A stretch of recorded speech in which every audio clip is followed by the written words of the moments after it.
Thank you, Pastor. I'm going to officially call the meeting to order, and we have Scout Troop 168 who are working on badges for citizenship and community, and they are going to present the colors and lead us in the Pledge of Allegiance. So I think we probably will wait until they're ready. You can go ahead.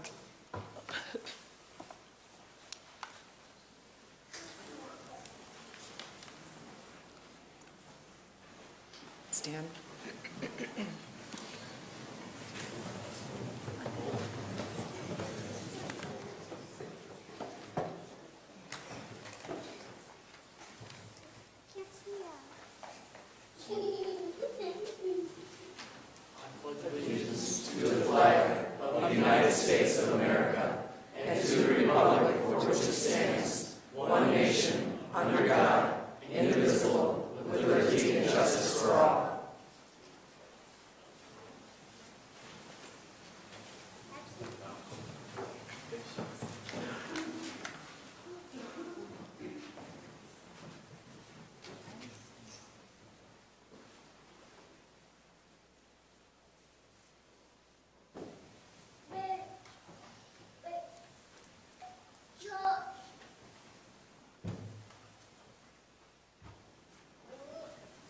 You can be seated.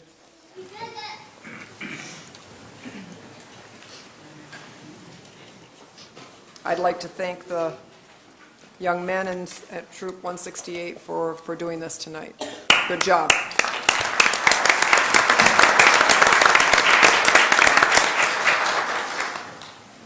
We'll move on to the roll, please. Councilmember Archibald. Here. Councilmember Ashford. Present. Councilmember Harris. Here. Councilmember Lamb. Here. Councilmember Ruiz. Here. Councilmember Warden. Here. Mayor Rep. Here. You have the minutes from the regular meeting of January the 8th. Is there a motion to receive and file? So moved, Madam Chair. Thank you, Mayor Pro Tem Ashford. Is there a second? Second. Councilmember Archibald, is there any additions, deletions? All those in favor, please signify by saying aye. Aye. Any opposed? The minutes will stand as submitted. We do have one presentation, which includes a lot of students tonight. The clerk will announce that, please. Students from the 5th grade DARE program will read their winning essays. And I think Officer Esch is going to come down and introduce everyone, correct?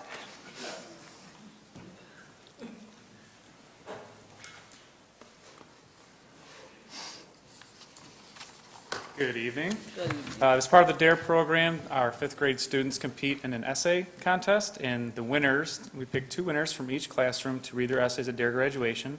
And I have many of my students here tonight to read their essays for you. First up tonight will be Sanaya Thompson.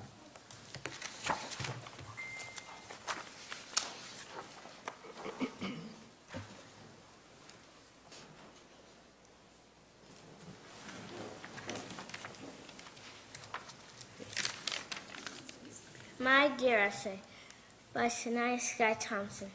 Have you ever been in a tense situation where someone offers you to smoke, drink, or do drugs with them? It may be hard to say no, especially if it's one of your friends. Well, thanks to DARE, I know that's called peer pressure. Let me teach you some things about it, how to say no, and the health effects of what drugs, alcohol, and cigarettes can do to your body. Peer pressure is when someone around your age tries and sometimes does pressure you into things like stealing. A lot of people think peer pressure is just when someone pressures you into doing something illegal, but someone can pressure you into playing a game or anything. Anyone can pressure you, from your sibling to a friend or even a random stranger. Now I'm going to talk about what drugs, alcohol, and cigarettes can do to your body. Drugs can make you hallucinate, and if you take too much, you could go to the hospital or worse. Cigarettes have a powerful substance in them called nicotine, which is extremely dangerous because it's addicting and may make you addicted to cigarettes and make it hard to quit. Alcohol is very risky. You can have poor judgment as a side effect and trust someone you wouldn't have trusted if you didn't have alcohol in your system. Alcohol has a very bad effect on you, especially if you drive. Never mix medicine with alcohol. Peer pressure can be hard to say no to, but here are some ways of saying no. Walking away, giving the cold shoulder, saying no while giving a reason or a fact, changing the subject, keep saying no if they still try to persuade you, or use humor. But remember, say these things with confidence because you mean it. Another way to deal with a peer pressure situation is using the DDMM, Dare Decision-Making Model. It will help you define, assess, respond, and evaluate the problem. Now that we've learned the danger of using drugs, alcohol, and cigarettes, and what peer pressure is and how to say no, don't forget anything I said. It may come in handy one day. Thanks to Dare, we know how to make good and responsible decisions.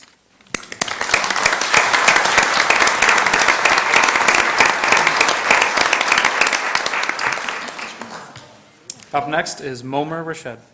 Can you have them say what school they're from? Oh, yes, I'm sorry. Sanaya is from Roosevelt, and so is Momer. Can you bend the mic down a little bit for them? Sure thing. Thank you. We'll get there. Is Momer here tonight? Okay. Up next, then, also from Roosevelt, is Macy Jackson.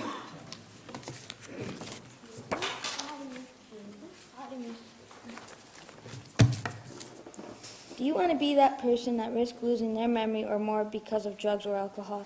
Hi, I'm Macy Jackson, and I'm going to tell you a little bit of what I learned in DARE. First, I'm going to start with the DARE decision-making model, which is define, assess, respond, and evaluate.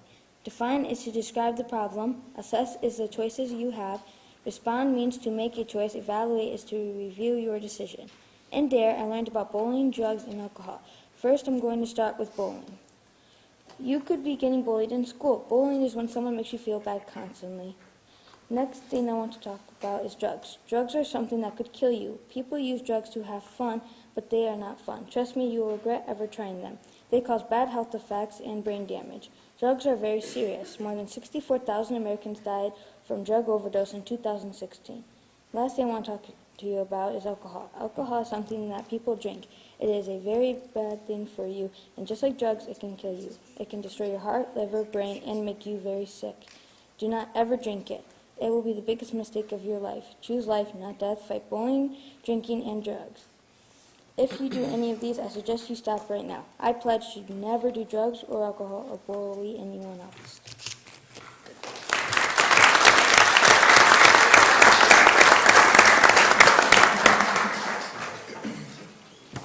And next up from Roosevelt is Kendra Daly.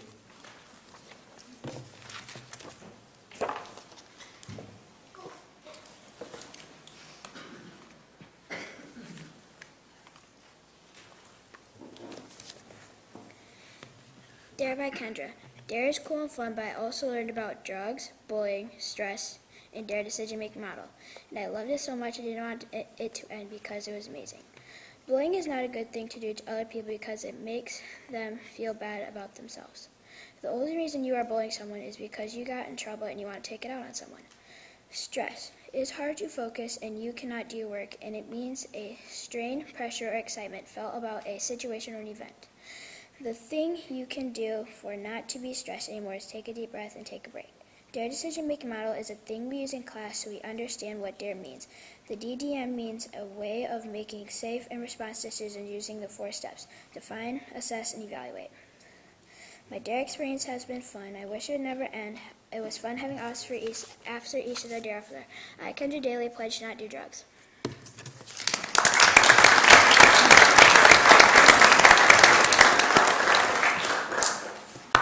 And next up is Zamari Davis, also from Roosevelt.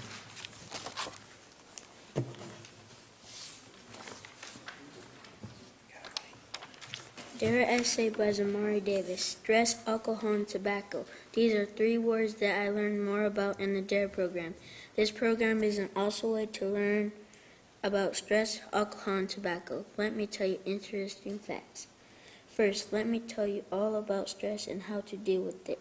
My face gets red and I bite my teeth, and I get a mad face. To relieve stress, I throw my football around and I ride my bike and I count to 10 or 100 and I throw my baseball around.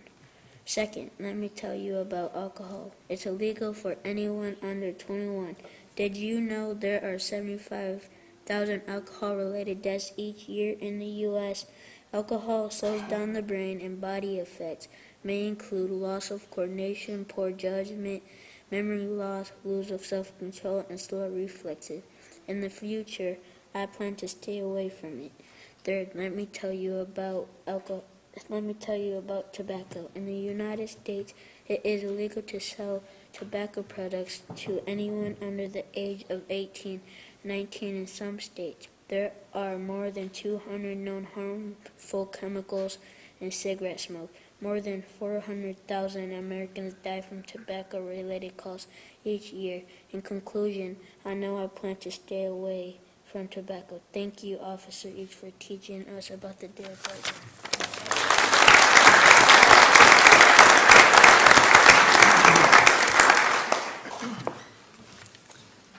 Also from Roosevelt, Delaney Tacey.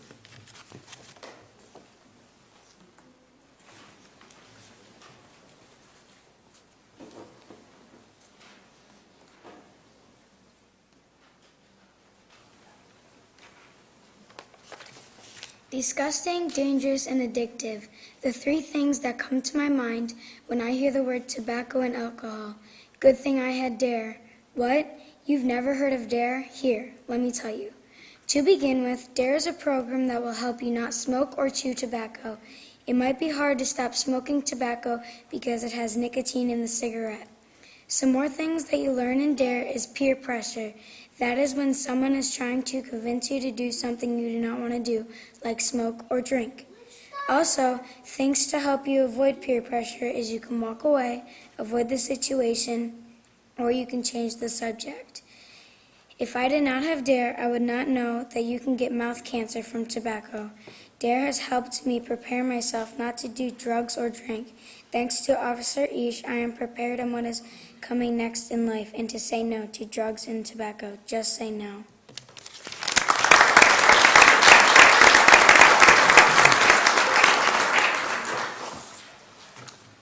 Up next from Roosevelt Elementary is Lucius Dubé.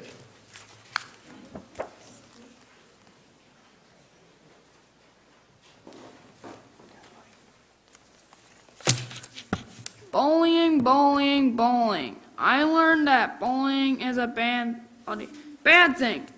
Friends, family, and the future. I already knew that because sometimes I get bullied. The DARE program teaches kids to try to stop bullying like cyber, in-person, racist, verbal, physical, and social. Read on to seek the different ways to treat people. The first kind of bullying is called cyberbullying. Cyberbullying means that you're getting bullied online, like it means comments are being written that are rude and inappropriate and sent as messages online.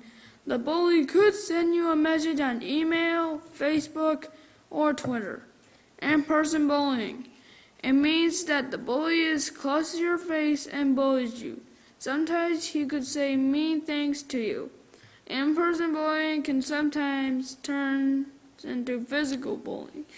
A bully tried to steal my brother's snack. My brother accidentally said a bad word, and then the bully tried to grab him. I told the boy that stop or I would call my mom. I tried to tell the office, but the office just made me even more angry. Racist bullying means that you're getting bullied and harassed in a racist way. Social bullying. It means that you're gossiping some mean stuff about somebody. Physical bullying. It means that the bully is trying to beat you up like putting you in the locker. And bully kicks you. And the bully pushes someone. Verbal bullying. It means you get called a rude name like stupid, dumb, fat, loser, and ugly. I was verbally bullied by this one kid that goes here when I was in 4th grade. He called me ugly, and the next day I got called ugly again when they were breaking a AA battery, and one of them said that they were going to put acid on my face with a battery. In conclusion, finally, bullying needs to stop right now and never happen again. How to get bullying to stop?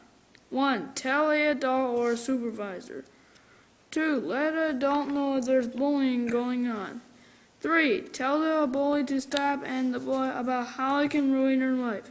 Someone never deserves to be bullied by someone. So stop bullying others and be confident in them, boys. Please ignore their rude stuff.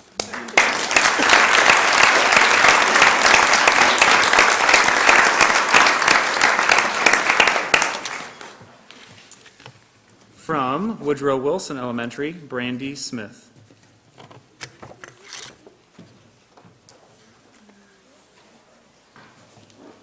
Did you know over 50,000 people die because of secondhand smoke? Secondhand smoke means you breathe in smoke from somebody else smoking. Also, there are 200 known harmful chemicals in cigarette smoke. How scary. If you know anybody who smokes, you should tell them that it is very harmful to them and people around them. DARE means 4 things. D stands for define, A stands for assess, R stands for respond, and E stands for evaluate. It can also mean drug abuse, resistance, and education. I have learned in DARE class that drugs can affect you and you can get attached to them. It makes it hard for you to stop using them. Officer Ish, our DARE officer, was very helpful, and he made it clear that doing drugs and smoking cigarettes and other things are very harmful, and they can hurt you very much. You can even die from doing these things or even get a hole in your throat from smoking too much. You should never ever use drugs in your life, and if you already do, you should stop because it is very harmful. Also, drinking under the age of 21 is illegal, and I'm sure you can go to jail for it. In my point of view, I have used the DARE decision-making model like this. On my birthday, it was raining, and we were supposed to go to the city pool. So my mom and I thought about the problem, and we thought of 2 choices. We could either have my birthday party at home, or we could reschedule the party to a different day. Eventually, we made a choice and decided just to have it at the house. I think we made a good decision because I had a great time, even though it wasn't at the pool like we planned. After all that Officer Ish has taught me, I definitely know that I will never ever do drugs. And if anybody ever asks me to do drugs, I know to say no. I will stay as far as I can away from those people who have asked me to take drugs. Drugs will destroy your world, your dreams, and your life. I want to grow up to be an actress, and I can't do that if I don't have good and nice teeth from taking drugs. Officer Ish was an awesome role model to us. He made it very clear that drugs are not good for you and to stay away from them. Drugs are the worst thing to happen to you. I pledge to never smoke cigarettes or to never drink. DARE class was an awesome thing to do. It was probably the best part of 5th grade so far for me. Watching the little short clips in the beginning was cool, and doing the role plays was even more fun. Officer Ish made me realize that smoking cigarettes and doing drugs and drinking can lead to a horrible future. Officer Ish even showed us a video of 2 cops doing karaoke in the car, and it was hilarious.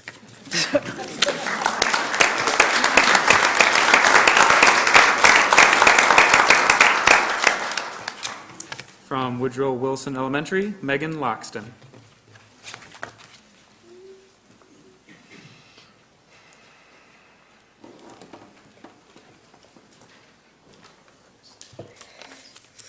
Did you know that nicotine is very addictive? Well, now you know. Read more so you can learn. I learned that a lot of people do drugs. Drugs are really dangerous. I also learned that in the United States you cannot sell tobacco to anyone under the age of 18. It's that dangerous. Scientists have found that there are more than 200 chemicals found in cigarette smoke. 200 people. They're also really harmful. They interfere with the way the brain works. You may not know what this is, but again you may. DARE has 2 meanings. The first one is drug abuse resistance education. The second one is what we're going to focus on: define, assess, respond, evaluate.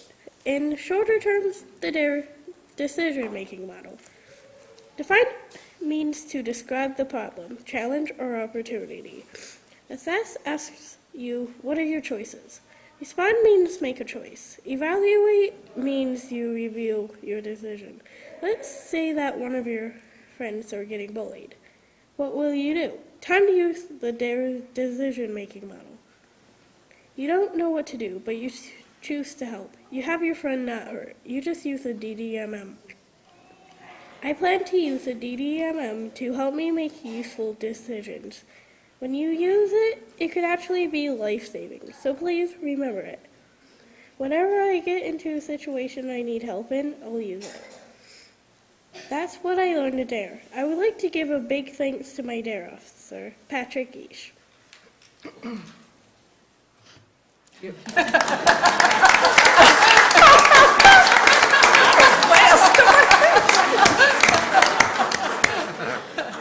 That was good.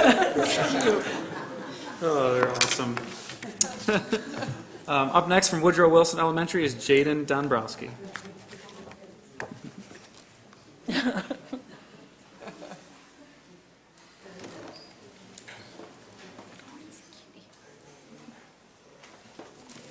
Did you know that 77% of students are bullied mentally, verbally, and physically? Cyberbullying statistics are rapidly approaching similar numbers, with 43% experience cyberbullying.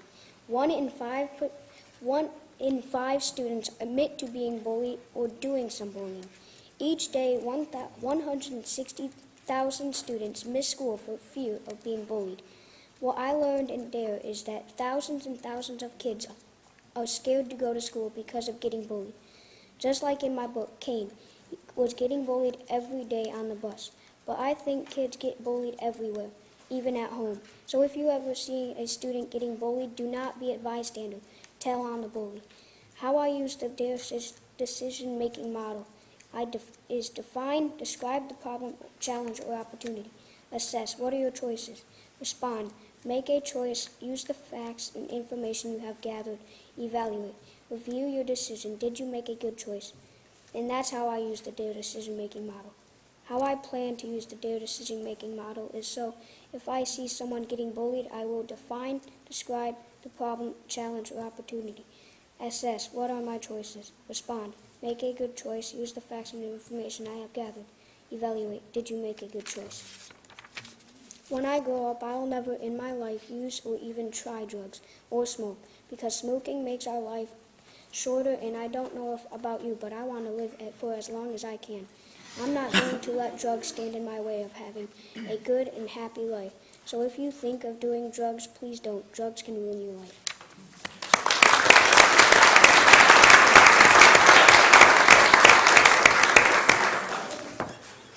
From Garfield Elementary, Ariana Vera Hughes.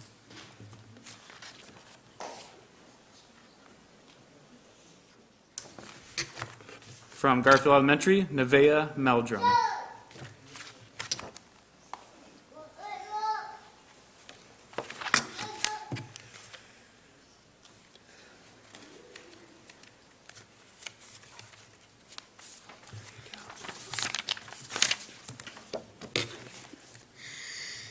Hi, have you ever heard of DARE? I know that I had DARE and it was awesome. First, I would like to thank Officer East for coming in and teaching us DARE.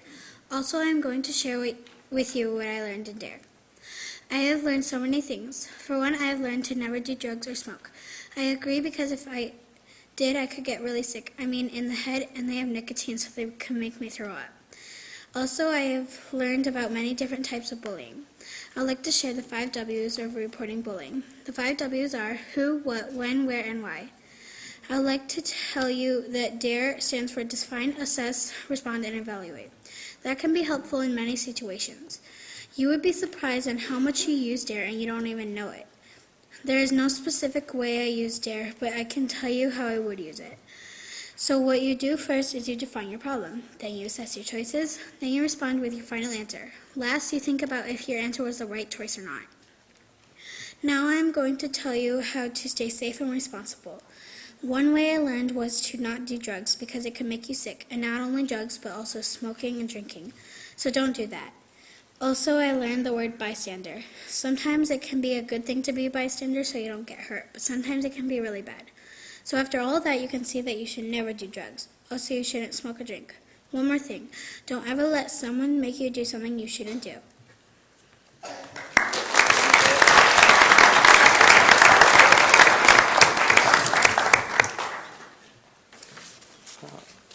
Is Alyssa or Kylie here tonight? Okay. Thank you for your support of the DARE program, and thanks to my DARE students for coming. We had some other people came in at the end, so I wondered if it was one that was missed earlier up there. Ariana, Alyssa, or Kylie? Okay. None of them? Okay, just one. Okay. Thank you very much. Thank you. Let's give them all another round of applause.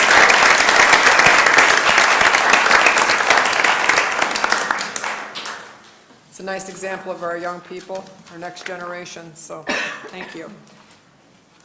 We're going to move on with our agenda, but I will say that if I know that the children have to go to school tomorrow, so if anybody needs to get up and leave, If you Mayor want. Rep, I I'm would not just- asking you to leave, but I'm just saying. Well, before you leave, I would just like to say to everybody in these chambers tonight that it's very important that we take time out for our youth. Why don't you give them another round of applause while you're standing up?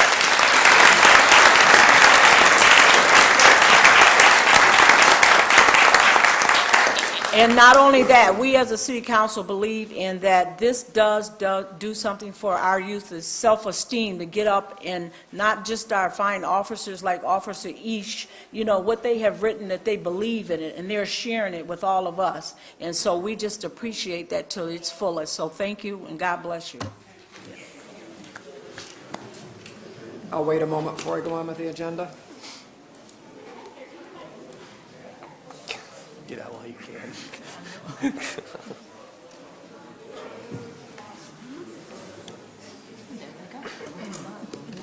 Tell you what, I couldn't Well, I wait didn't think they wanted to. that age. That first girl. That first one was school tomorrow. I still can't wait. I ain't right, but...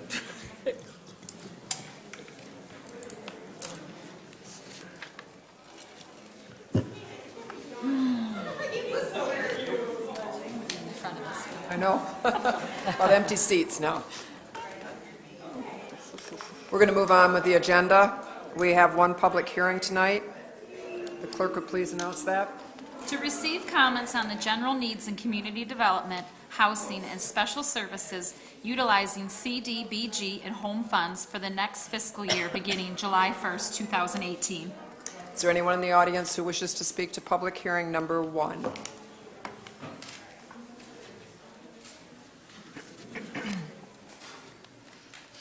Good evening. My name is Reverend Arnold Kuntz. I'm the Executive Director of the Blue Water Area Rescue Mission, located at 1920 24th Street, Port Huron, Michigan.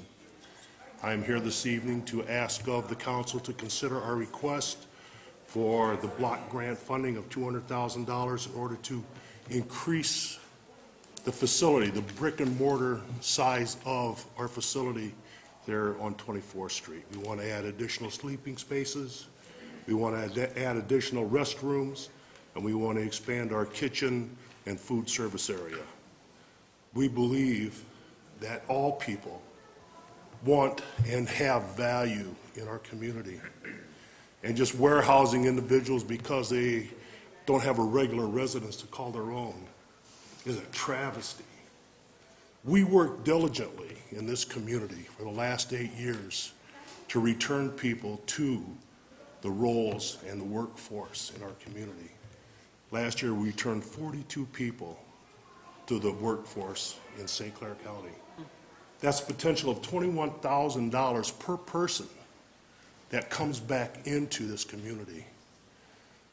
So we ask if you please consider expanding, help us expand our outreach into this community so we can help you better this community. Thank you. Thank you. Is there anyone else in the audience who wishes to address public hearing number 1? Seeing no one, I'll declare public hearing number 1 closed. We'll move on to public comment. This is the time that anyone in the audience, if they wish to speak to the council, you can get up, give your name, 4 minutes. Hi, I'm Kathy Solomon. I live on Jenkinson Street. And as I think most people have read already, we spoke with the zoning board. We would like to make our 2 of our streets, start with those 2, which is Johnstone and Jenkinson, residential again. We started taking our neighborhood back maybe 7 years ago this April, when we started a neighborhood watch. We're all aware that there's enough culpability to go around for ourselves as residents and for the city and what's happened and how we got here. We've chosen to look past the issues that exist and look at the possibilities that can come from where we're at. And that's where we're focused, and that's where we're going to stay focused. We no longer are going to accept the premise that the south end of town is a statement of condition and not of a good condition. Okay. The rally. We want it to be a point of direction again. okay? That's what the best way I can put it instead of a statement of condition. A long time ago, as we started our neighborhood watch, we decided that we wanted to be part of the solution and not the problem. I think all of us are sick of hearing problems battered around. Let's fix them. And this, we felt, was the best way that we could do this, because we think that to reestablish this as a residential area begins to change how people perceive the south end of town. We certainly no longer perceive it as it was. We no longer feel that you can look at it, the them against us with the landlord situation and the renters and the homeowners. We all have to work together. We've come too far now to back up and start again. The them against us issue is no longer going to be on our page. We're done. We're going to work together to be more focused on building stronger neighborhoods, safer neighborhoods, and that's where we've started. Our neighborhood, and we're very blessed, is more like an extended family for all of us. We all care about who's doing what and who's where and who's here. And there are a lot of people that were at the zoning board that are unfortunately have flu that we're not able to attend tonight. And then the other thing I'd like to bring up is when originally started this, it was $500 out of my pocket, which is fine. The Pionk family, which I don't believe are here tonight, they gave me a check the other day for $100, and I greatly appreciate that. I didn't expect it, but I appreciate it. And what I want to know is, we want to make this a domino effect. I'd like to see this move forward in our end of town. Is there a way that we can lower this? Because not a lot of people maybe are comfortable with the idea of that. And I know that a $300 figure is something that could or has been talked about, because I have been approached by some other people in some of the other neighborhoods. It's like, how do they get where we're at? And we want to help them get there. We're really proud of what we've done, and we're not going to stop even once we become residential. And I think that we would greatly appreciate it if you would all look kindly on what we want to do. You have a nice evening. Thank you, Kathy. And we will look into that on the rate that we charge. Mr. Fried has written it down. Is there anyone else under public comment who would like to get up and speak this evening? You have 4 minutes. If you just come forward and give us your name, please. Good evening. My name's BJ Seaman, and I live at 815 Johnstone Street, and I'm in one of the affected homes that wants to move forward also. My parents moved us into the city, south end of the city, in 1962. I now own that house that I lived in for such a long time. I've spent a lot of time, energy, and money bringing it up to code, making sure that it is a welcoming home. I remember Halloweens that my family couldn't keep up with the candy because it was so filled with kids. There were neighbors that you knew, that you neighbored with. When someone was sick, you took them a casserole. The front porch swing, I know, is a thing of the past. The front porch is a thing of the past. I understand that. I understand the demographics of Port Huron has changed immensely. But I see no reason why so many of the destitute seem to be put at the south end as though it's a destination for that. And I would greatly like to see it single-family homes. And I ask you to take that into consideration tonight, and I thank you for your time. Thank you. Is there anyone else in the audience who wishes to address the council this evening? Okay.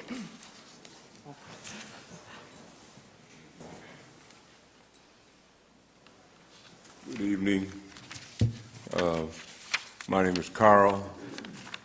This is my wife, Deborah, and we live at 709 Johnstone, and we've lived there for 37 years. And I know I don't look 37, but You look 16. I am a resident of that area. How you doing, Scott? We are just desirous of our neighborhood staying a place where you can raise children and where people like myself can live peacefully. Because I love where I live. I've lived there for 37 years, and I enjoy my neighbors. I enjoy the water where I live. I'm just having a ball over there.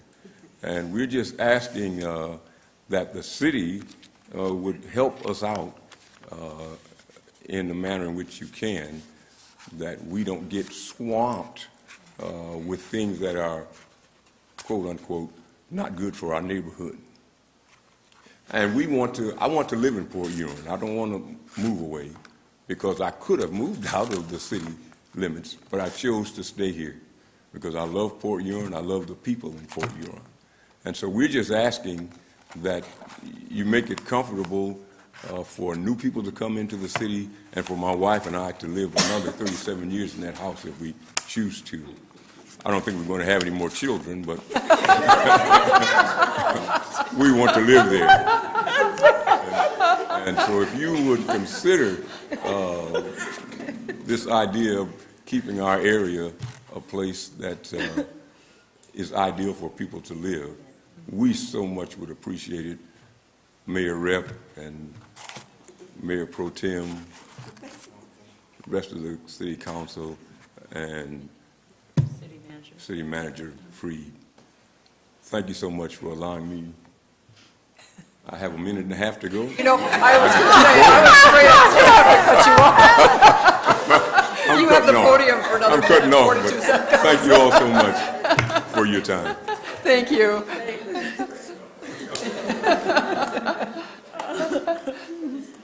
Is there any? Yes. I think we have someone else getting up here. My name is Connie Burton, and I live at 802 Jenkinson Street. I've been there for 32 years now. I've never had any problems with the city. We're quiet people, and I'm proud to say that we've always lived in a wonderful, safe neighborhood. And I'm praying that it stays that way, but it's going to take your help. And we would like to see single-family homes there. And I just have one request. How many years is it going to take care of what I see out my front window, a burnt house? I have a burnt house that I look at for over a year now, and I don't understand why it's still there. Do you know the address, Kathy? It's, put me on the spot, it's either 823, or no, it's 813? 813. 813. And, you know, I understand there's probably things going on with it and everything, but it's not good for the neighborhood. And I really don't care to look at it. I'm tired of looking at it. Don't blame you. We will look into that. Thank you very Thank you. much. Thank you. Kathy, I'll email you tomorrow about the house. I think we've talked about it before, but yeah, I know a little bit more about it now than you did. Thank you. Is there anyone else who wishes to address the City Council this evening under public comment? You might want to get down there. I'll be really quick, I Jump back promise. there, 'cause it's So these people have adopted us. I think we are one of the youngest families in the neighborhood. We've been there for What was your 14 name? years. Jenny Julio, I'm sorry. We've been there for 14 years.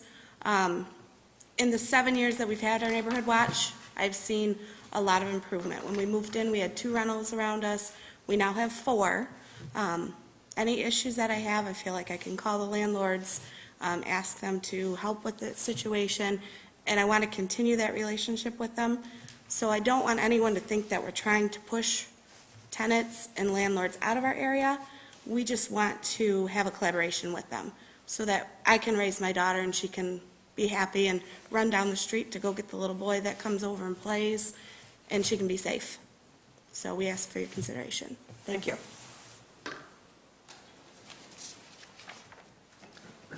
Yeah, I don't think, yeah, you can get up now. Hello again. My name is Alex Matkin. I live at 1703 16th Street. All right, we're new homeowners, and we haven't been made to feel very welcome in our area. I'm here to talk to y'all about standards of decency and blight enforcement. Well, you know, burnt-down houses is kind of why we actually do have blight enforcement, not necessarily arbitrary standards of someone's opinion. Last meeting, I left off speaking of barriers and cost. I'm just going to pick up there. When we remove some of the barriers to municipal administrations and lower the cost of arbitration, we can do ourselves in the future a service and establish a standard of accountability and a democratic culture of purpose. Right now, my wife and I, we have outstanding liens on the blight roll, which we dispute. And currently our options are to pay, we can hire a lawyer, and we can appeal, all of which exceed the initial cost of our property maintenance and the penalization, you know, the ticket. Really, an appeal won't help anything and will cost the community more. All I want out of this interaction is to feel safe in my house, in my space. I don't want to have to check my window every time to wonder if somebody's mowing my lawn. Sorry.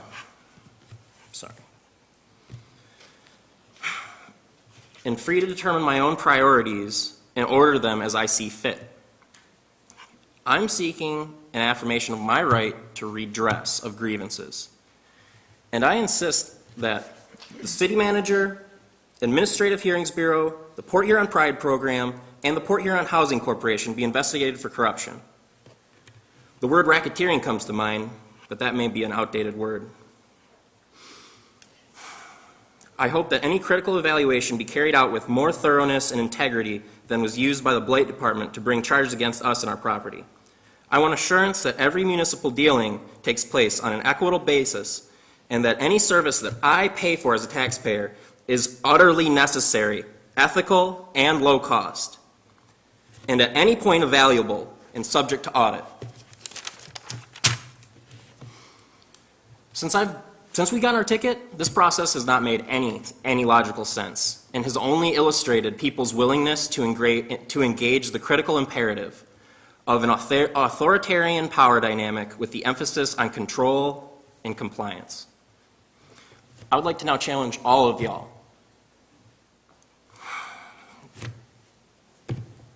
as part of the community to envision something beyond the way that we do things, the way that we steamroll people, the way we steal from people. Something beyond that. Something nonviolent, something low cost, a logical successor to the Blight program, one based on harm reduction principles and mutual aid, one that puts people before profits. You all have a weird one. Thank you. Is there anyone else in the audience who wishes to address the city this evening?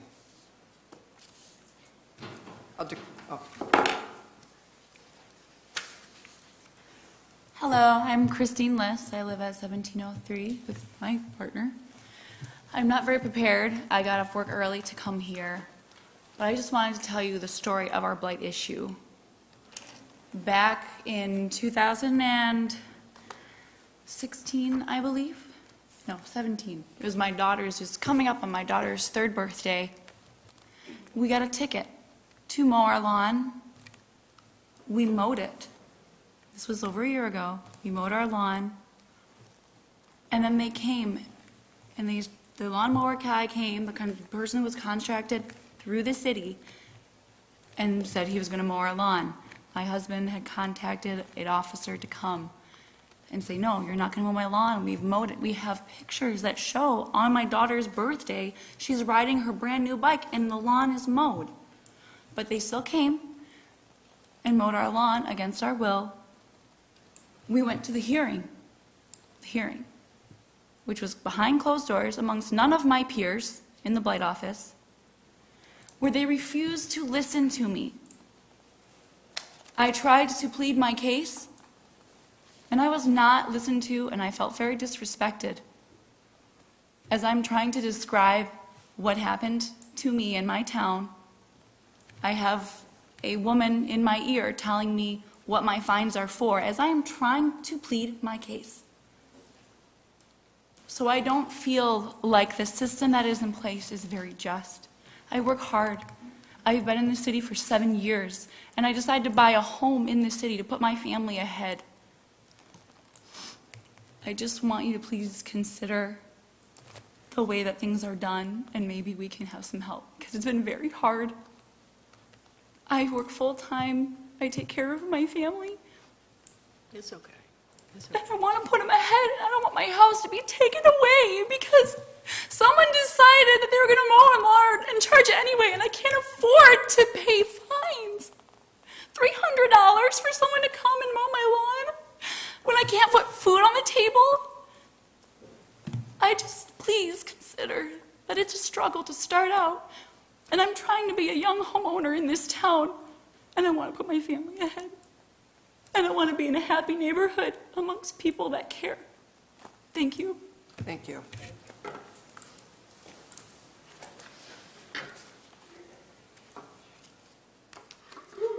Could we have an update on that? Not now. Could you send the council an Yep, update absolutely. on that case, please? Thank you. Is there anyone else in the audience who wishes to comment? Seeing none, I'll declare public comment closed. We will move on to the consent agenda. Is there a motion? So moved. Councilmember Archibald, is there a second? Second. Councilmember Lamb will take the vote. Councilmember Archibald? Yes. Councilmember Ashford? Yes. Councilmember Harris? Yes. Councilmember Lamb? Yes. Councilmember Ruiz? Yes. Councilmember Warden? Yes. Mayor Rep? Yes. The items on the consent agenda, received and filed notification from the Michigan Liquor Control Commission to transfer ownership of a 2017 Class C licensed business with Sunday sales permit, specific purpose permit for bowling, dance permit, and 2 bars from Chemical Bank to Antonio's F. Ossie Investments at 2419 Lapeer Road.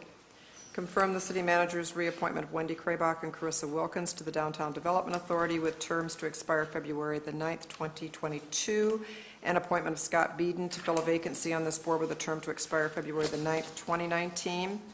Confirm the appointments of Trista Kolch, Mary Seeley, and Gary Stolt to the 2018 Board of Review with compensation in the amount of $600 per year per member and setting the Board of Review meeting dates. We'll now move on to resolutions. Approving an amendment to the city manager's employment agreement. Is there a motion? So moved. Councilmember Archibald, is there a second? Second. Councilmember Ruiz. Before I open up for discussion, I just would like to give a little bit of a background and a history on this. First of all, our current city manager, James Freed, has been with the city since 2014. Back when we were researching and looking for a new city manager, it was very difficult at that time to find someone qualified to fill the position. I can't say that we did not have a very good reputation in Port Huron. I hate to say that, but we did not as far as keeping managers and not having them come here and be let go, et cetera, et cetera.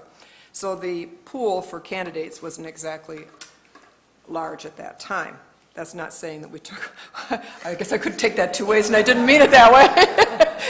I absolutely did not mean it that way. I'm just giving a little history, that's all I'm giving. And I didn't mean it that way, but just to say that it's not exactly always easy to find someone qualified to fill a position. We hired James, and James certainly had the qualifications. He was from smaller communities, not the size of Port Huron. He took a chance on us, we took a chance on him. And it's worked out, in my way of thinking, very well. He took a lower wage at the time. We kept it down low at the time because he didn't have the same experience that some of the other people did, and hired him. And in saying that, even after that, after his first year being here, and he realized the financial situation the city of Port Huron was in, with some struggles, he did give up $3,000 of his pay voluntarily. That was not asked of him. He gave it up. He's never had that returned to him. And a lot has happened. A lot has gone on in the last 3+ years. And a lot of good things have happened in the city of Port Huron. A lot has to do with his leadership. I can't say he's responsible individually for all of these things, but he certainly is a catalyst for it and has certainly encouraged it, and being a leader is making sure that things are done and accomplished. It's not that you're going out doing it necessarily yourself, but that you're making sure that it it does happen. And a lot of good things have happened in Port Huron in the past 4 years. We've had over $300 million in economic development. Sperry's is completed. City Flats Hotel project started. The new mid-rise condos on the old YMCA property is now broke ground, and they're moving forward with that. Industrial parks expanding, creating new jobs. We have new public safety and parks and rec millages, which the city manager helped lead that. $3 million in reduction in government spending in the last 3 years. He's addressed the deficit and trash fund, addressed multi-million-dollar utility fund deficits, addressed million-dollar deficits in the fringe benefit fund. We as a city have paid down the CSO debt, which has been something that's been around our neck for quite some time. If you've lived here for a long time, you realize that. It was at $170 million, and now it's at less than $90 million, so we're getting there. Settled the largest union contract with more than $1.2 million in savings when all the contracts are settled. Developed a 10-year plan to address unfunded liabilities, and Mr. Freed was responsible for leading a statewide effort for reform, and has cultivated a better relationship with our downtown and gotten our property owners together, and you can see the fruits of that with all the restaurants and everything and the DDA is doing very well. And also on top of all of that, the city and Freed's a part of this group, and I am also Blue Meets Green, which is a group of people countywide, which is Community Foundation, county office, county commission, tourism bureau, chamber, manufacturing, hospital, schools, private businesses, all that we get together and meet basically about once every 6 weeks or something like that. One of the reasons I think Port Huron has advanced and moved forward is and the county in and of itself is the city's involvement, Mr. Freed's involvement in this committee. It's important, and they see us as stable and moving forward. We certainly want to keep on that track. So, he isn't paying me for all this publicity I'm giving him. When his contract was renewed a year ago, he took no pay increase at the time. We talked about it. He decided that it was not the right thing to do to ask for a pay increase because we were going through some tough times. There was a millage before the people, and that he would not take one. That being said, things have turned around. The millage passed. Our community is doing better. There's a lot of good things happening, and I believe that he deserves to have his pay he gave up reinstated plus a raise. So that was the proponent that was put on there. I also sent out to council a wage and benefit survey, which was done by cities that are comparably sized and offer the same services we do. Not all cities, and you can't really compare us to a township because they don't have the infrastructure they take care of. The road commissions take care of that for them. They have the sheriff's department, not the police department. So you have to do apples to apples. These are cities in Michigan that we use comparisons for our union negotiations. And so it's only fair if you use them for your union negotiations. I feel they're the same cities you should use for your city manager or any other employee of the city of Port Huron. When you look at that wage and benefit survey, Mr. Freed is definitely at the bottom. And this is a survey of 3, 4, 5, 6 other communities other than Port Huron, ranging in the same basic population size as we are, some a little bit bigger. And also his education level is at that of master's degree, and some of these are bachelor's. In fact, one of the managers who's has a higher rate than James does, only has a high school diploma. So I do believe that it's justified that he deserves this raise and that we need this amendment to his contract. And if I guess I could ask, I have Julie Davis who I had get these numbers for me, because it's not only the salary, it's also what they get in additional things, like do they have a car provided or cell phones and all this. So you're comparing apples to apples. So each one of these cases and what their severance is and all that type of thing. I don't know, maybe Julie can explain how we use those comps for the council's purposes of why we use these particular cities when we're comparing. Before Julie speaks, excuse me, can you just name off the Cities? other cities? I think it'd be helpful. Yeah, I sure will. Bay City, Holland, Jackson, Muskegon, Midland, and Portage. Okay, thank you. Hi, Mayor and council members. Yeah, basically, as Mayor Rep mentioned, we use these same comparables for union negotiations. Even the last time that we had an arbitrator weigh in when we had a case go, they weighed in on telling us which comparables we needed to use that were fair to our bargaining units and so forth. So basically, I put out a survey asking each of these communities for a full wage and benefit for their city manager, you know, all the way from population to wage, their education, and their benefits, whether they get bonuses, car allowances, and so on. And that was pretty much put together on this spreadsheet. I think you've all seen that. And this has been the standard group that we've used, and I personally deal with the HR directors in all these communities, and if not, then if they're not available, then I go to the city manager's office and get the information from them. So this survey was done in the fall, and there were some changes even revised even as late up until December last year, so it's very current. I will say that, you know, MML does a survey, and we participate in that. They invite each city every year. Usually it's first quarter, and it's typically the HR managers that take care of that, and it's voluntary. So if a city does not want to participate, it's lengthy because they go from every position and every benefit and, you know, right through everything. And if you don't participate, then you're not included. So, and I think we found that out, that all of these communities that we used were not in that same survey. And some of that data is actually almost a year old at this point. So I'm very comfortable with the current information that I put together for the city manager survey, and definitely, you know, weighing in, our city manager is at the bottom of the list, and as you know, for the responsibility that comes with that position, some of these other cities don't have water and wastewater facilities to take care of, just to mention, you know, one thing where we provide that to a good part of the county. The other thing that I might mention, I was here, not the director for one of these managers, but I was here. His wage is lower than the last 3 city managers that we've had on staff, quite a bit lower.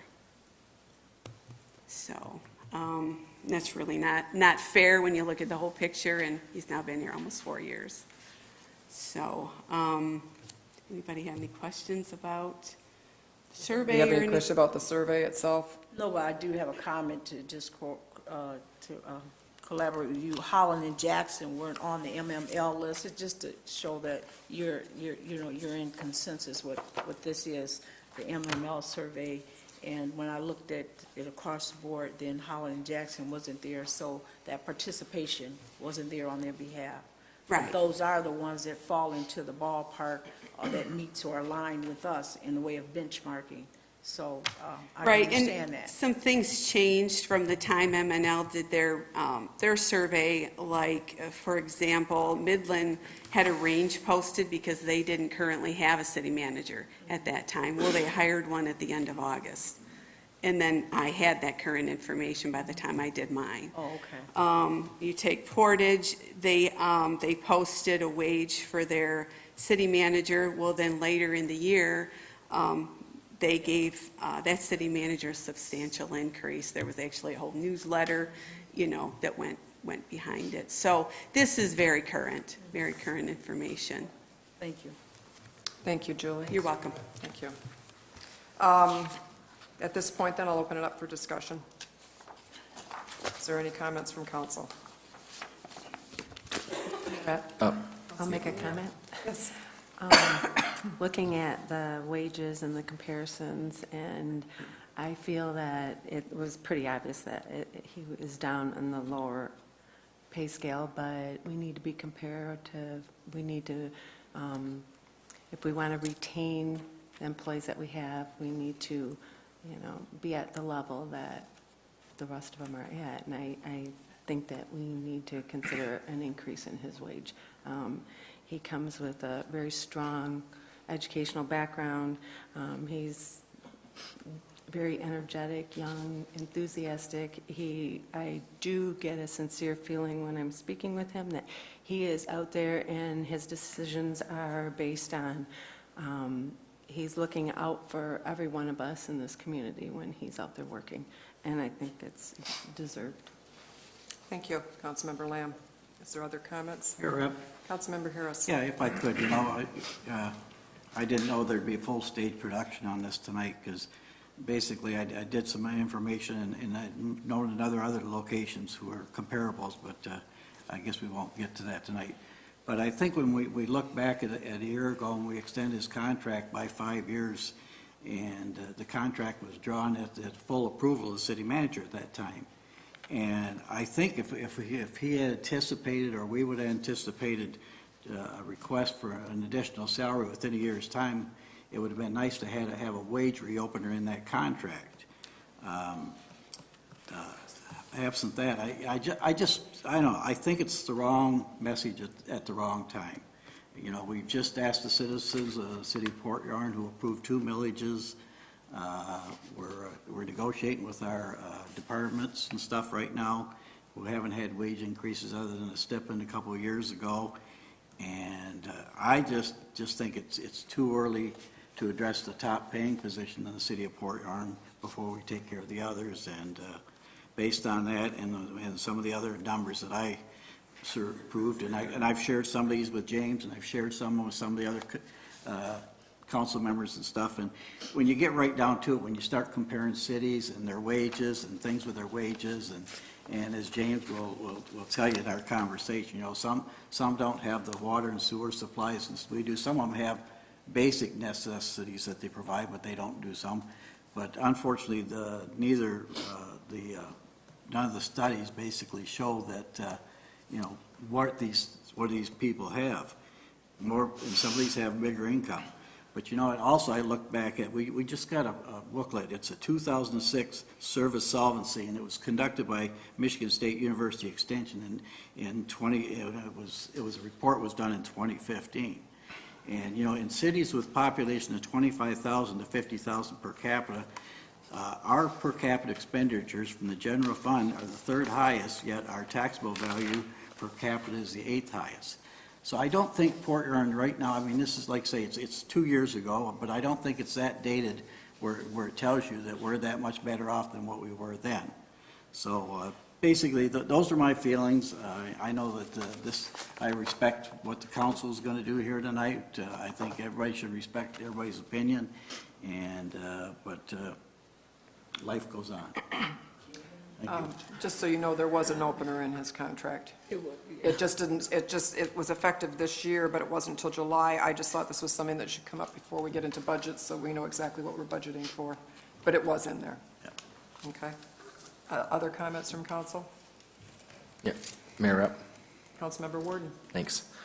I have, again, some of the concern I have is very similar. When you're dealing with somebody, initial contract that he had was, when you're dealing with a 3-year contract, and that just 11 months ago is when he entered into those negotiations to renegotiate his contract, and also not only the terms, the length, even severance. And when you're doing that back and forth last year, and I do have just a couple questions, but looking at the contract prior, I've heard here quite a few times, but I have a couple questions. It was $110,000 for three-year contract with some other benefits involved, and then it says that he took a reduction of $3,000. Again, that was before my time on council, but I put a lot of time in to make sure I'm up to speed and read these agreements.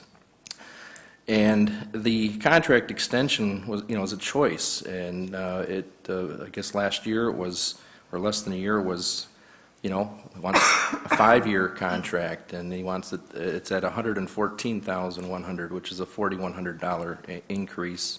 And there was an increase also in compensation from for allowance for a car, it went up to $7,200, which was a $2,400 increase. So there are some increases as well as how the benefits, the cost, what I'm looking at is the cost to the city taxpayer dollars. And I just feel that having that contract just recently done for 5 years, it's less than a year ago, having it, in my opinion, looking at the numbers, that it was a raise in compensation and an extension of a further length.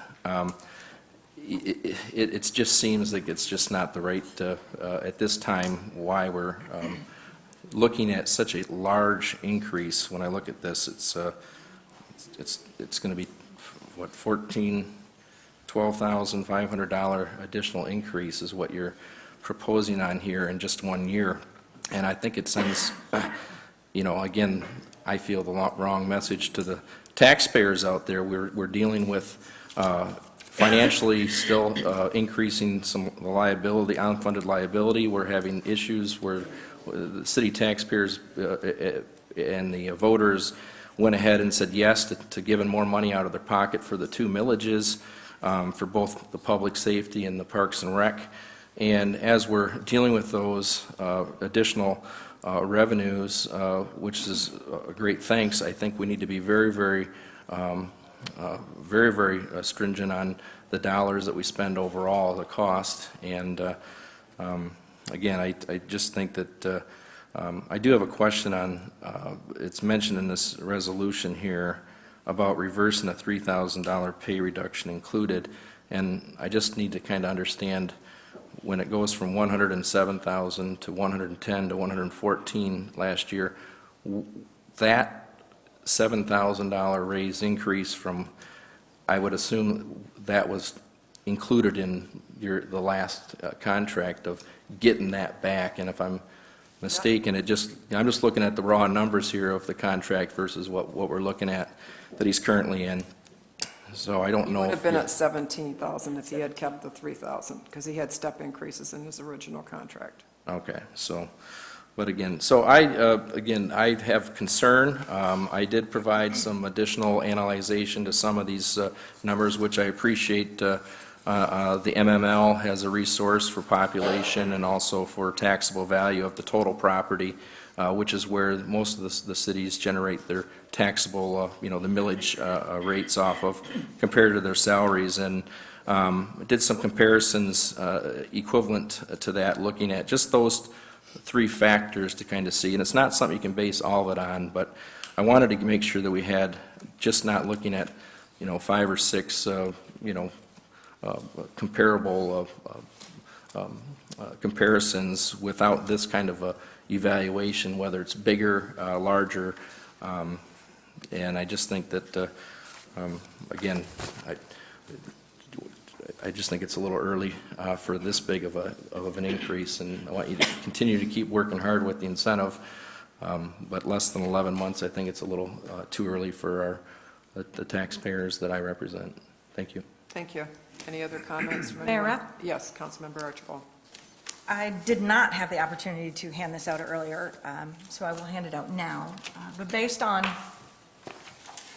Councilmember Warden had sent to all of us a salary comparison, picking different cities than what we've always used in the past as comparisons. So I took the liberty to take that one step further and to say, if we're going to make a comparison and we're going to start arguing over which cities should be comparable and which ones aren't, maybe we should look at some other things outside of just the population.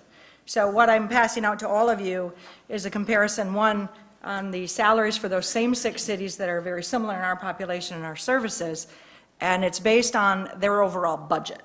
So I took what that city manager makes divided by the budget for that particular city, and I came up with a percentage for each one, averaged that out. And if you look at the first one, based on the budget and the size of our city manager would make $138,000 compared to the $114,000 he makes today. Based on, then I took this and broke it down by the number of employees that each of these city managers in these 6 cities, not counting ours, how many people do they employ? Do they oversee? Do they supervise? because that's huge. If you have a larger staff, that's that many more employees that you are responsible for and a lot more work. And so I took that and broke it down by the same thing, the percentage of the salary divided by the number of employees. That average would place the city manager at $164,000. I then took the MML and brought that into play with the information that was sent out to all of council from Mayor Rep.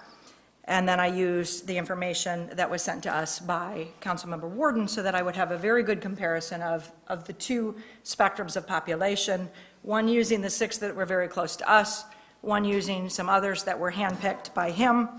I divided those out, and if I use Mr. Warden's, we would then have Councilmember Warden's, he would make 128.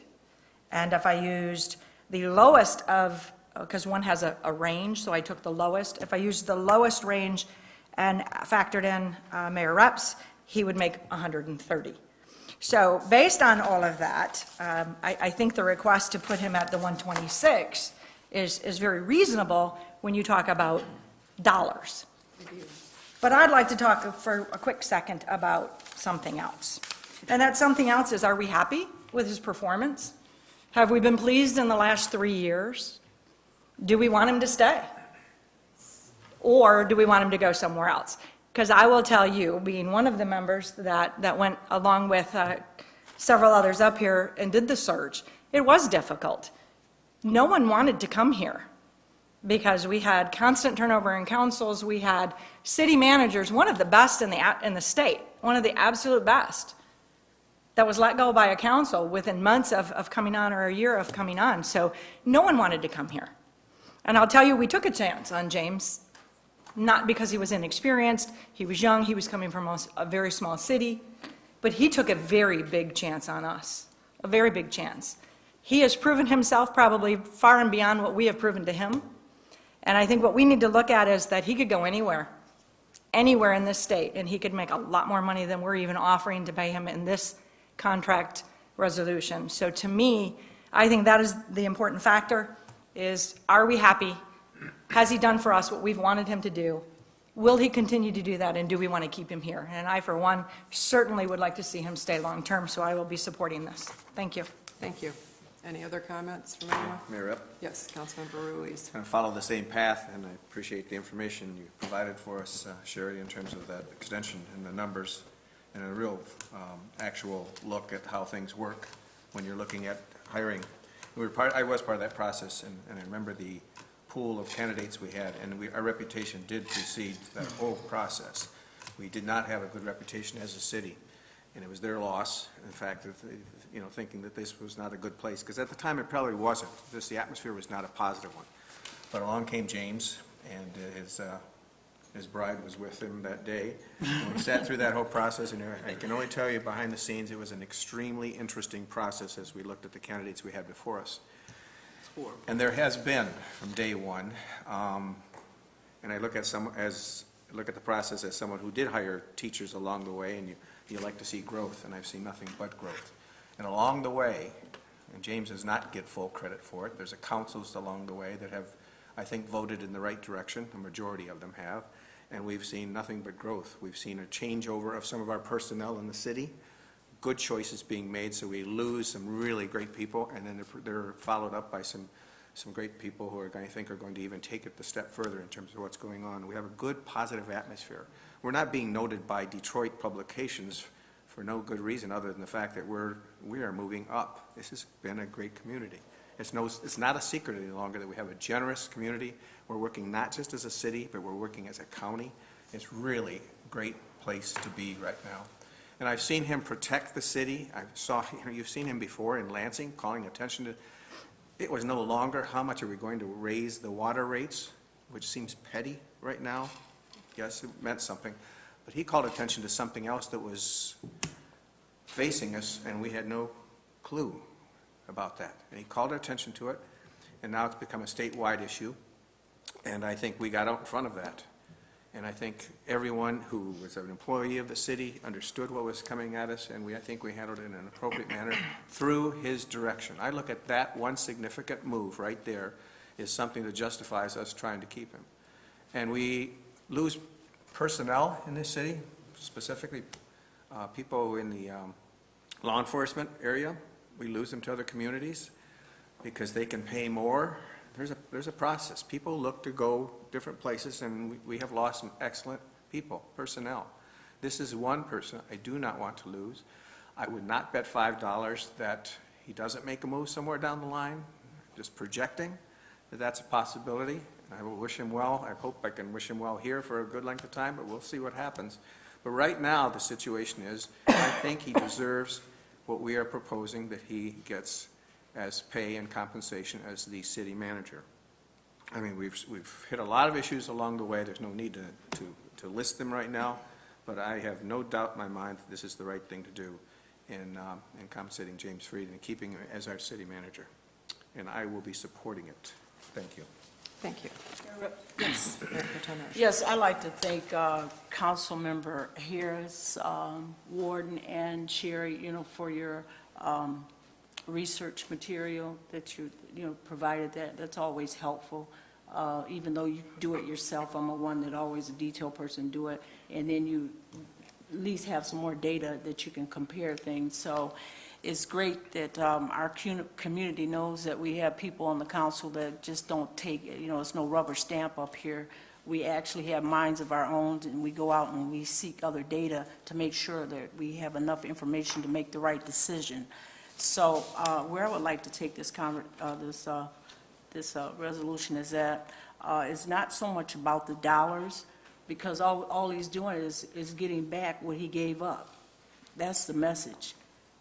This guy, he saw a few years ago, 2014, that we were in dire straits, and that was the message. You know how people always want to believe a lie before they would a truth? You look at that, but you look at what he did, okay? And he did turn that around. The mayor started off with a litany of things that he has accomplished. Now, he wasn't a solo act. He had other people, his direct reports, and everybody working together as a team. But when you have a team, you have a lead. If something goes wrong, the buck is going to stop right here, sit next to me. It's going to be his fault. He has to answer for that, and not the staff. And so I will be supporting this. And when you count up if I'm going to talk about the dollars, when you count it up and you're talking about that 12,000, 3,000 for those 4 years, and you count it up and you add it to what he's asking for tonight, I mean, it's like a pimple on an elephant, if you can find it. I mean, it's not that much. I mean, you're not giving him anything. He deserves that. Everybody deserves that. The only thing I didn't wholeheartedly agree with in your resolution, who's making more than this person, You know what? We're all individuals. We all have what we have in our own rights, okay? And you did enough, James, on what you have, and that's what I'm going to go by. And I'm going to answer yes. So you don't have to get a big head about it, but you're a gun-ho.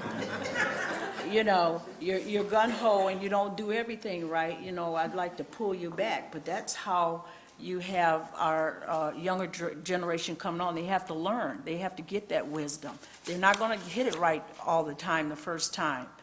So I don't care how you go about wanting to cut these numbers, cut them up, you do them this way and do them that way. I'll just tell you point blank, he's not asking for the world. Now, if he was on that 3,000 that we took from him, he would be closer to what we're giving him tonight, and that's the truth. So even if we passed the millage or whatever, we didn't pass that just to give it to him. He had already gave his part. Didn't nobody ask him to do that. He did it on his own volition. So I strongly am going to support you, and I understand. I was here around the table when we had to hire you. I said, this little young guy ain't gonna know what he's doing. I said we gonna be up here babysitting, but we still do that too, though. But it's just something about, that kind of energy that you can't get. A lot of us were ready to retire, quit, or say, let somebody else do it. At least what I can say about him, he will go out and do it. And you might not like it, but you know what? You can have all the efforts in the world, but it's the results that count. And those results were read off to you when we opened this resolution. She read you all those results. Now, if you want to fight with that and argue with that, you know what? You're going to be out there by yourself. So, and that was in the best interest of the whole entire city of Port Huron and in collaboration with our St. Clair County. So that's something we haven't been able to achieve prior to this. So we just need to cut out all this other stuff and give a man what he deserves, you know, what we can do within our little stretch of power up here, and just vote on behalf of this resolution to give our city manager this raise and giving back his piece of change that he gave us a few years ago. Thank you, Colleen. Thank you. And everybody has commented. We will take the vote. Councilmember Ashford? Yes. Councilmember Harris? No. Councilmember Lamb? Yes. Councilmember Ruiz? Yes. Councilmember Warden? No. Councilmember Archibald? Yes. Mayor Rep? Yes. We will move on to resolution number 2. Approving the 2018-2022 Parks and Recreation Plan, including the final plan as appendix to the city's revised comprehensive master plan, and authorizing the submission of the plan to the Michigan Department of Natural Resources. Is there a motion? So moved. Mayor Pro Tem Ashford, is there a second? Second. I think we got Councilmember Lamb, I think, beat you to it. So, Madam Mayor, if I could. sure. Madam, before you have the Parks and Recreation 5-year master plan, this is required for grant funding.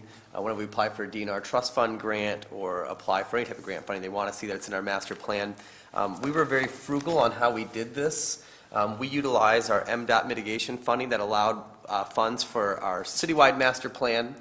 But then we also found a consultant who knew something about planning, Kim Harmer, our fabulous writer, and she has been working part-time writing these master plans in-house. Typically, it would cost thousands and thousands of dollars to hire an outside firm to write these plans. But David and Kim were able to work together and with the staff and write this in-house. And I believe that because it was done by locals, written by locals who've known the community, that this plan better reflects our community's needs, our community's vision for our parks and recreation, much more than an outside consultant would do. So I just want to say to David and to Kim, thank you. I know Nancy Wins and her team worked very hard on this as well. Nancy couldn't be here tonight because of a family issue, but David and Kim are here to answer any questions you may have on the plan before you. Thank you. Is there any discussion from council? Councilmember Harris. I just want to second what James is saying here. This is probably the most comprehensive article that I've read coming out of the city government, with details that even the layperson can understand. I mean, it's very, very thorough. It's an aggressive plan, but a good plan. And I don't know how anybody could make any changes in it, because it is that strong. And I think everyone should support this. Thank you. Anyone else on council have any comments or discussion? Mayor Rep? Councilmember Warden. Again, I want to thank Kim Harmer as well, and also the Parks and Rec Department and everybody who put the time in to go detail by detail and making sure one of the best and most beautiful things we have in this community, again, it's winter outside, but all year round and in the summer, is our Parks and Rec and just the activities, the green spaces. Very, very unique with the river through downtown, as well as our community, being so close-knit together. And it's so I appreciate the work putting into this thing, and appreciate the definitely support this. Thank you very much. Thank you. Other discussion? Yeah, Mayor, Pro Tem Ashford. I'd just like to thank, I'm on page 38, and this is the action plan. I see where you did listen to our comments on the benches, the Knox splash pad, where you had the pavilion that you're going to build, when we brought that to the forefront, that they needed some shade out there and et cetera. But what I didn't see, and I did make a point of going through all this, is that like the year-end recreation, how do I read that into here at the south end? How the year-end, how we have Palmer Park up here, they can go inside and et cetera. So where would I get a feel for that in here in this plan? Or is it not in here?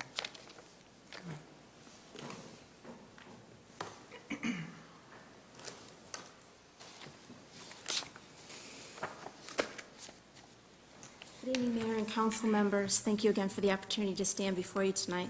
The answer, I think, to your question, if I've heard the question correctly, Oh, okay. was you're looking for maybe the idea of a recreation center or a facility at the south end of town comparable to Palmer Park Center? Yeah, we had the discussion before, and I just didn't know what happened to it. Was there any more thought put to that? There is, it is not in the 5-year action plan, and the only reason it's not is, quite honestly, I couldn't find a source of funding that would be within that 5 years that I thought we could actually compete for or match.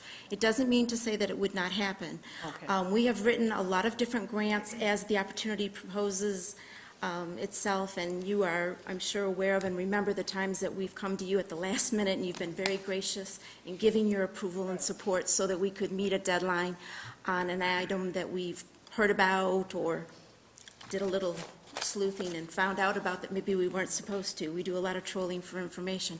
So it's not in the plan because I honestly could not think of a resource that would allow something like that on Palmer Park's scale to happen, but that doesn't mean that if that resource became available, it wouldn't be brought forward to you for your consideration. Oh, okay.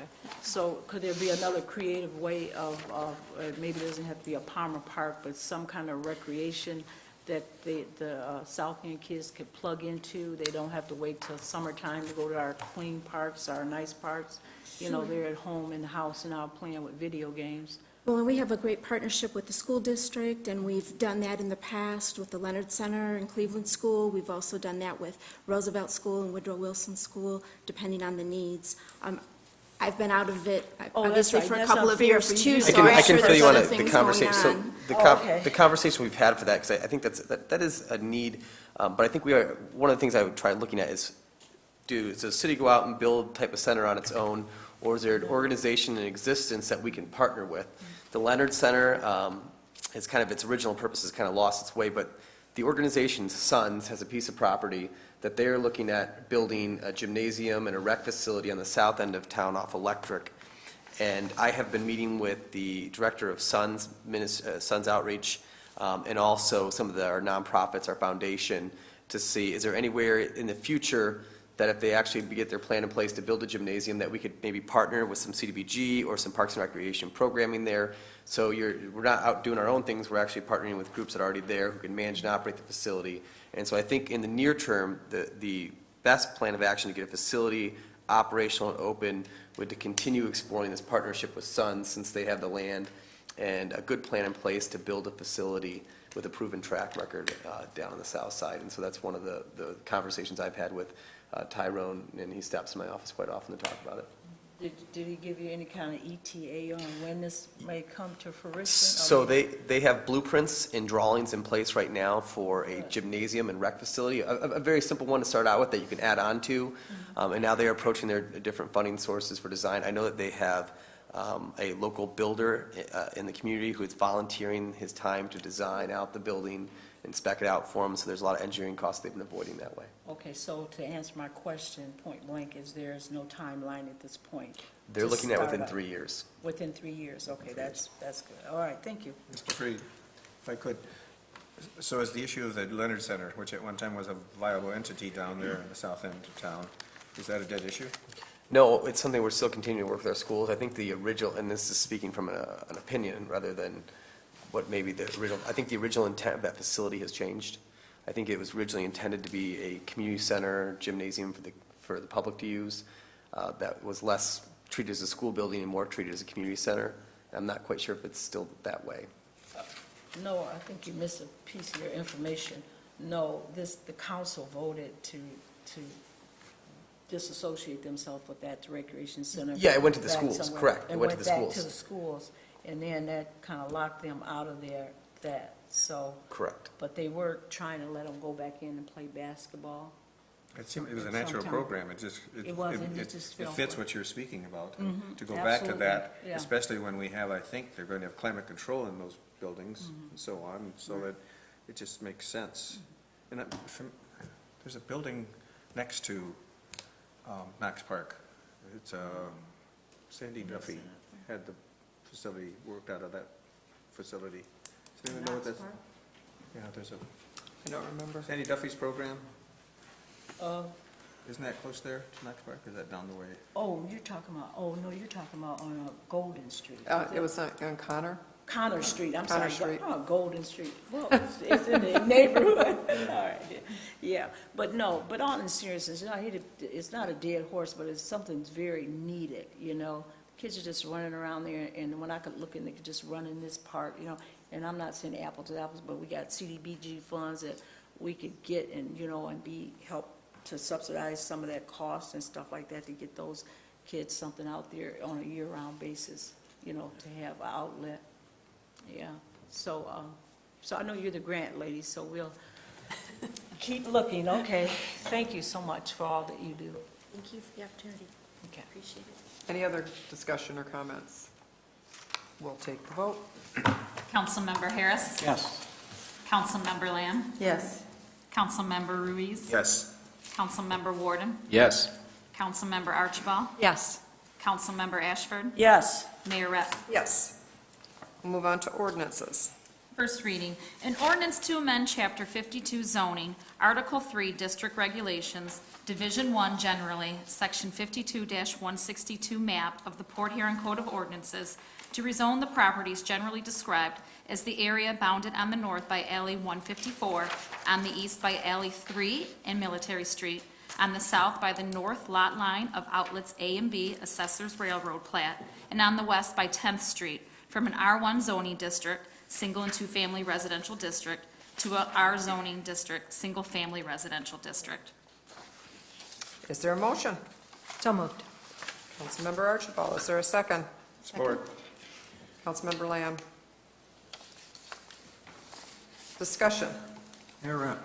Councilmember Harris. I'd just like to commend Ms. Sullivan and the people in the neighborhood for what she's trying to do over there. And then she brought up an important fact tonight. She was talking about Mr. Pyack dropping a check off her house. Well, the Pyacks have lived on 8th Street for a long time, and they're great people in the neighborhood, and thank God over the years I've got to know them through hockey and things like that. But, you know, you go over and you look at the neighborhood, one of Port Huron's original neighborhoods, and what she's trying to do, and what they're trying to accomplish. And I did mention it to James the other day and about this resolution, and it's really blessing to see that somebody is doing the legwork, because with everything, there's a lot of legwork, and I think you should be commended, and for your supporters too. So, yes, I definitely will be reporting. Yeah, it is. Yep, thank you. Other Mayor comments? Rapp, I just wanted to make sure that in my packet, when I printed off, this is the whole section, the whole view that printed off. Is there a picture up here to show it, or do you guys have that to show what we're, just to make sure? Is he 'Cause showing I, it? it's even cut off even for the letters on this. Does yours look like that? No. You can take mine. Yeah. So this is all. Sorry. Yeah. So, thanks. I'll give it back. So I had just a couple of questions. Anytime, number one, it's a great kind of a community effort to, I'm assuming this is the comments that you guys mentioned about the neighborhood. And did this already went through the planning commission process? And was there any, at least feedback or communication in concern against it from any of those public comment timeframes, or maybe in writing or letters that we David's should going to know? get up and answer that. Good evening, Council. To answer your question, no, we received no opposition or any comments to the negative. So with this rezoning from R1 to R, which goes to the single-family use, which is good, any of the existing homes that might be in there that are 2 or more units, and will they be grandfathered in, or how does that work? Correct. They'll be grandfathered in as non-conforming. Okay. And then as far as the ownership transfer potential on those in the future, would it still be grandfathered in, or would they have to switch? Anything going forward would then have to conform to the R zone. Okay, cool. I think that's great. It's a great effort. I think that's outstanding to have a neighborhood that comes together with something like this to get it back to, because I love our streets, and I love the south side, north side, it doesn't matter, it's pretty cool, so, Well, thank you. Put the statue up over.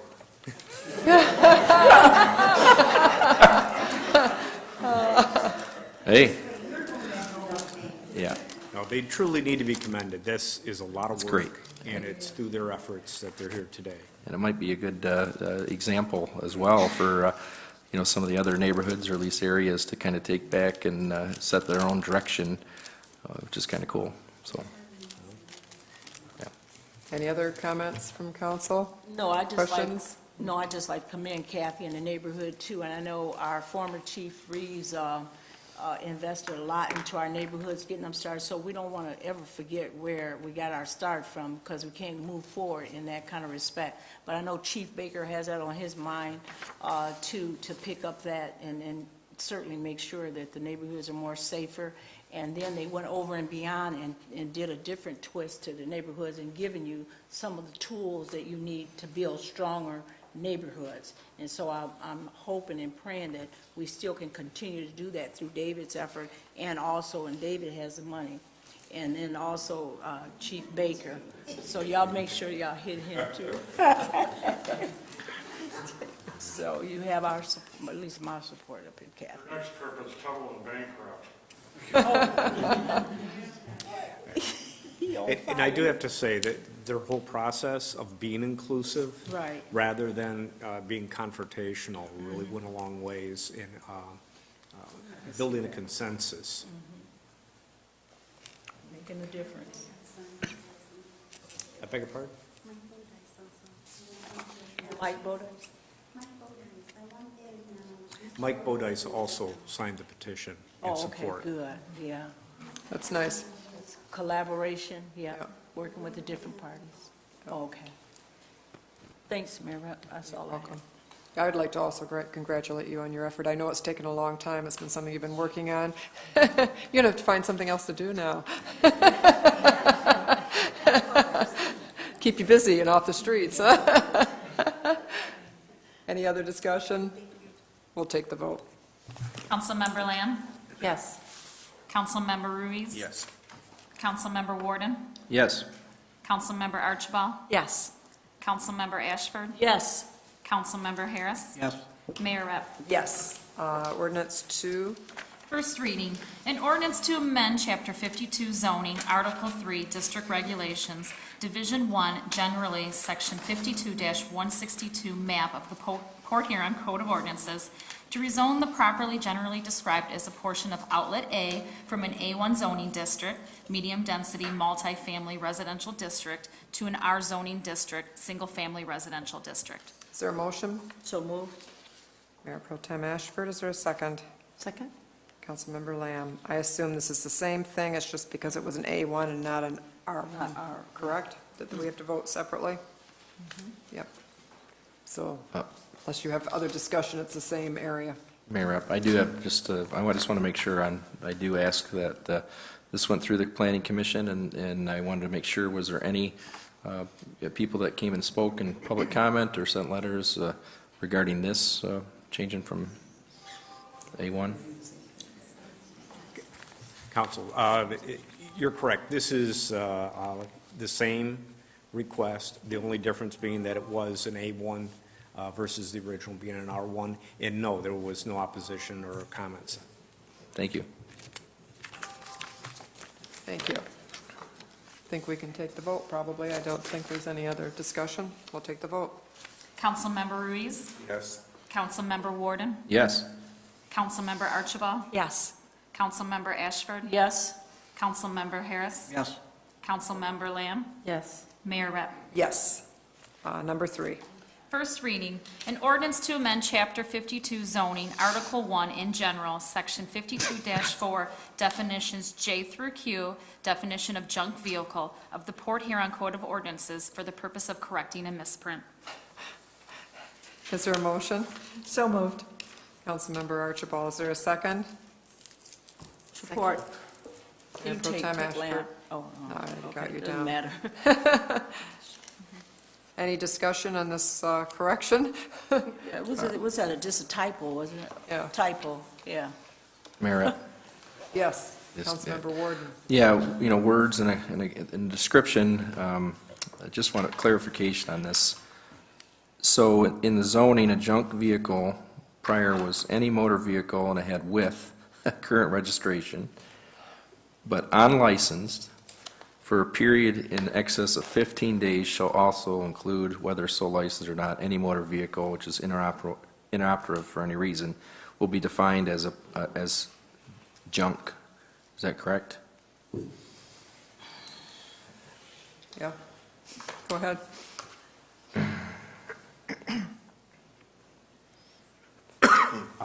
The answer to your question would be yes. Okay, so now switching it to without current registration, again, somebody who owns a vehicle that has, a 15-day lapse type thing, it's going to be considered a junk vehicle, and the process is going to be what of notifying, when it comes to the city, dealing with that homeowner or that vehicle owner. What is the process? Well, this speaks to the blight ordinance. So when you have a vehicle that is non-operational and is unregistered, it then can fit the criteria of a junk vehicle falling within our blight, and therefore now we can contact the property owner to find out the clarification as to what's going on with the vehicle, and if it's not going to be operable, that we can ask for it to be removed. So it has to be an inoperable is the key. There's two parts to this, Right. or actually 3 plus 15 days. Okay, thank you. Any other discussion or questions? We'll take the vote. Councilmember Warden, Yes. Councilmember Archibald, Yes. Councilmember Ashford, Yes. Councilmember Harris, Yes. Councilmember Lamb, Yes. Councilmember Ruiz, Yes. Mayor Rep. Yes, that concludes our agenda. Just a couple of things. I just would like to say, we just finished 3 weekends of Silver Stick here in Port Huron, and I was at the opening ceremonies for the last two. It's just nice to see all those people there and all those hockey players out on the ice. And I guess I'd like to, just from my behalf and the city's, thank the volunteers who spend a lot of time there over the weekends and to make sure that this is a successful event in our community. I'm sure, Ken, were you involved this year? Were you there? 2 weeks ago on Friday evening, I got home at 2:02 a.m. There you go. So, thank you. And sadly, the other arena was still a half an hour to go. We were running that far. Yeah. But it was phenomenal. Yeah, I think they had a nice tournament, so I guess they're not going to do them 3 weeks in a row next year. They're going to There's gonna split. be an Yeah, adjustment for there's going to next be an year. adjustment. I think it tired all the volunteers out to do 3 weekends in a row, but they're to be commended. Also, I guess I would just like to mention, because I'm quite involved with SEMCOG, and that this is their 50-year anniversary this year, and they're going to have an exhibit starting the end of this week through April at the Detroit Historical Museum for 50 years of history. So that's going to be kind of a nice thing. If anybody ever gets down that way, they might want to stop by and visit it. And I guess I just remind the council, the rest of the council too, that I was out there on the website today, and there's a lot of good information for the council and for the community, because it's accessible to the community on regional forecasting and employment density, infrastructure, transportation, environment, and housing, and all types of information out there. So they should, take advantage of going out there to look for data about St. Clair County and the city of Port Huron. And is there anything from anyone else before we adjourn? Mayor Rep? Yes, Councilmember. In Nancy's absence, I just would like to remind everyone about Chili Fest next weekend. So come out and join us and partake in the bands and have some fun. Also, speaking of Nancy, I guess I'd like to congratulate her. She's not here, but she was selected as Blue Water Woman Civic Leader of the Year, so she'll be being honored at a ceremony February 16th at McMorran, so she's well-deserved of that. So I would like to mention that, so anybody wants to attend the program?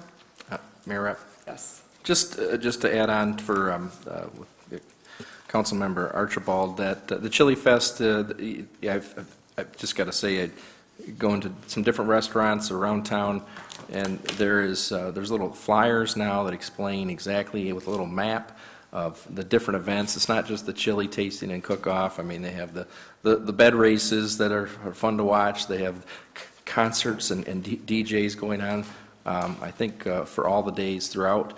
And I just think it's, again, it's coming up this weekend.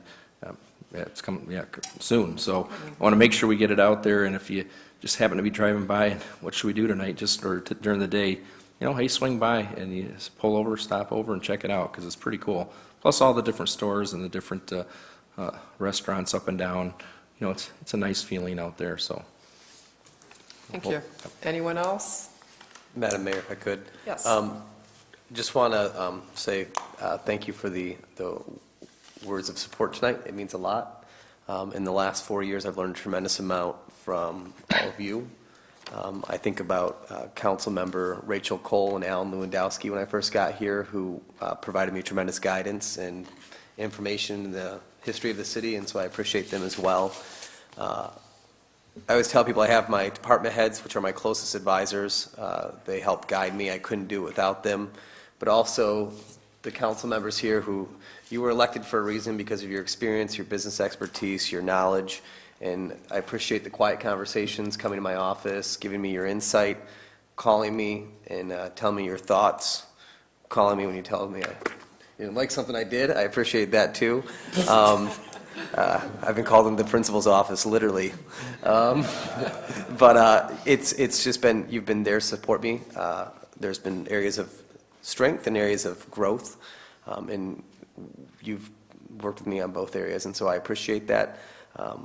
I think about the neighborhood watch meetings I go to. I see you all there. Whenever I remember I was having a really rough day, and I went to your neighborhood watch meeting. I saw all those people there to make their community better. They're not getting paid, not as much as I was to be there. And I just remember that day leaving there being very encouraged, thinking if they could work all day and do their jobs and come to a hot Veterans Hall in July to support their neighborhoods, then we could do a little bit better here. And so it's just been a very humbling experience. My wife and I have been very blessed to be here for the last 4 years. We have friends. We love our neighborhood. We love our community. And so just thank you very much. It's a professional honor to serve you all. Thank you. So moved. You said it before I did. Meeting adjourned.